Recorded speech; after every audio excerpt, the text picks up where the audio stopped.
रामकृष्ण हरी मित्रांनो, कसे आहात सर्वजण? तर पहिला तर स्वागत आहे आपल्या हक्काच्या यूट्यूब चॅनलवरती। तर मित्रांनो, आजच्या ब्लॉगमध्ये आपण बघणार आहोत ते म्हणजे चांदोबाचे लिंब उभे रिंगण पहिले। तर मित्रांनो, ब्लॉग लास्टपर्यंत बघा आणि आवडला तर शेअर, सबस्क्राईब आणि लाईक करायला विसरू नका। तर चला मित्रांनो, ब्लॉगला सुरुवात करूया।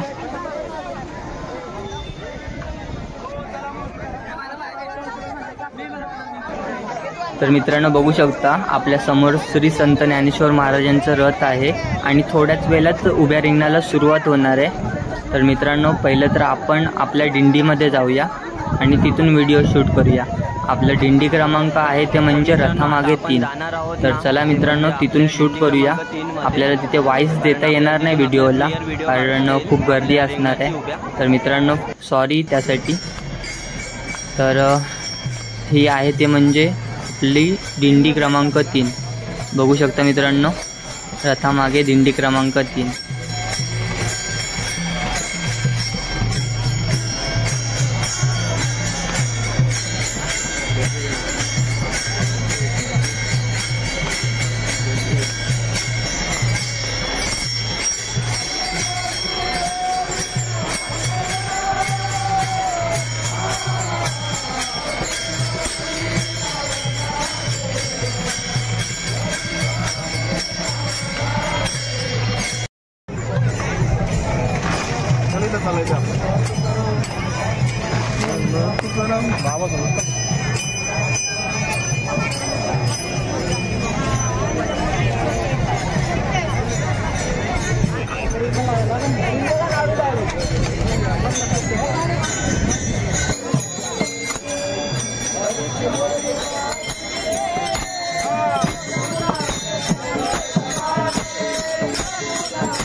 आताच उभं रिंगण आटपलं आणि आपल्यासोबत येते म्हणजे अशोक महाराज.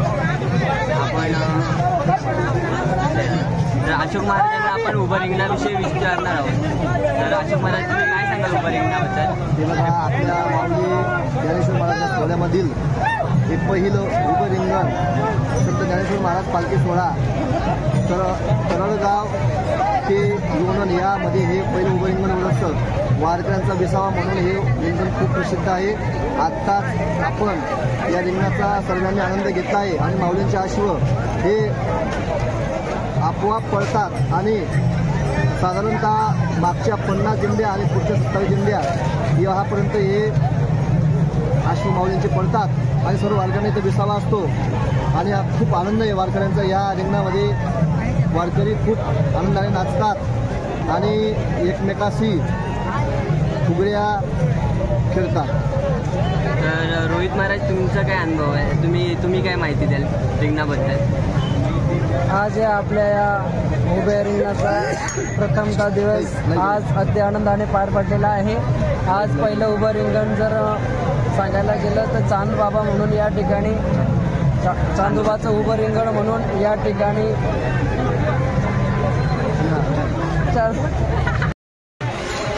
तर मित्रांनो आताच उभं रिंगण झालं आणि झाली ती म्हणजे पावसाला सुरुवात आणि बघू शकता पूर्ण वातावरण खूप पाऊस पडतोय. मी पण भिजलोय पूर्ण. बघू शकता मित्रांनो सर्वांनी वरती कापड घेतले म्हणजे घोंगडी घेतली डोक्यावरती. काही जणांच्या छत्र्या आहेत तर काही जणांच्या घोंगड्या प्लास्टिक.